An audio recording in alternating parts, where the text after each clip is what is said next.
Baik, Assalamualaikum warahmatullahi wabarakatuh.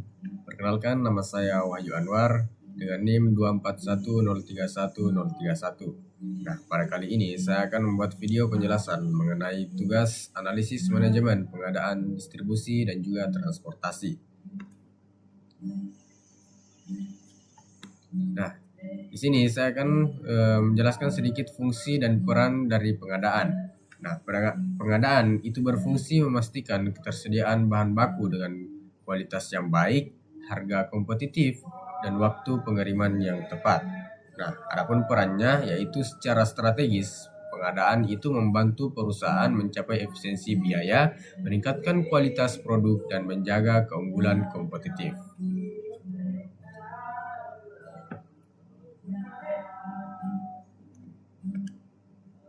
Nah, adapun perusahaan yang saya ambil di sini yaitu adalah PT Unilever Indonesia, di mana PT Unilever ini berfokus pada produksi dan distribusi produk kebutuhan sehari-hari atau VMCG.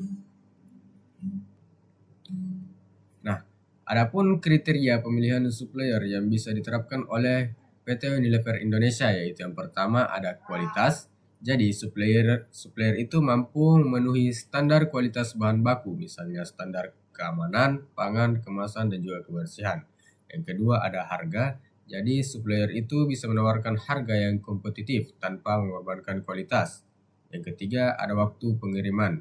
Nah, supplier dapat mengirim tepat waktu sesuai jadwal produksi, meminimalkan stok menumpuk atau kekosongan.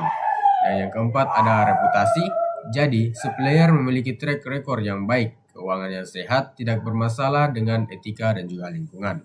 Yang kelima ada fleksibilitas, yang kemampuan supplier menyesuaikan volume atau jenis bahan bila ada perubahan atau permintaan pasar. Dan yang terakhir ada kapasitas, yaitu supplier memiliki kapasitas produksi yang cukup untuk memenuhi kebutuhan perusahaan dalam jangka waktu yang wajar. Nah, adapun bagian dari siklus pengadaan yang bisa saya tampilkan dari PT Unilever Indonesia, yaitu ada identifikasi kebutuhan, yang kedua ada pemilihan atau tender supplier, yang ketiga ada evaluasi dan seleksi supplier yang berdasarkan kriteria seperti kualitas, harga, waktu, reputasi, dan juga fleksibilitas. Dan yang keempat itu ada negosiasi kontrak, dan yang kelima ada pemesanan dan juga pembelian. Yang keenam ada penerimaan dan inspeksi barang. Yang ketujuh ada pembayaran kepada supplier, dan yang kedelapan ada evaluasi kinerja supplier. Nah, yang seperti yang ada pada gambar, yaitu kembali ke nomor 2, itu bisa terjadi jika ada kebutuhan lagi. Nah, maka proses akan kembali ke langkah yang kedua, yaitu pemilihan supplier atau langsung pesan ulang jika supplier lama sudah terbukti bagus.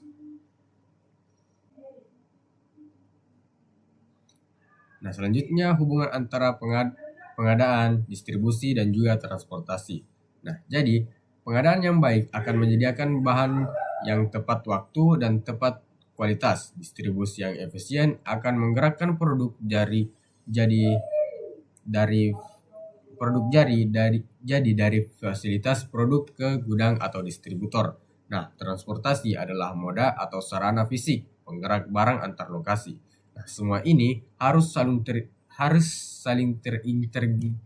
terintegrasi agar biaya total rantai pasok atau procurement, inventory, transportasi, dan juga penyimpanan bisa diminimalkan.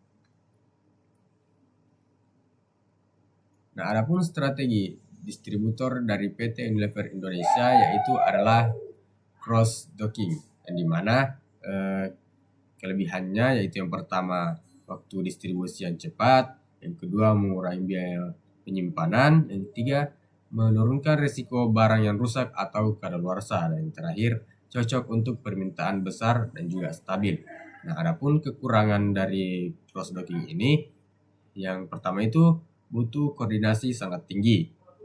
Yang kedua butuh teknologi dan sistem informasi yang real time, dan yang ketiga tidak cocok untuk barang yang permintaannya tidak stabil.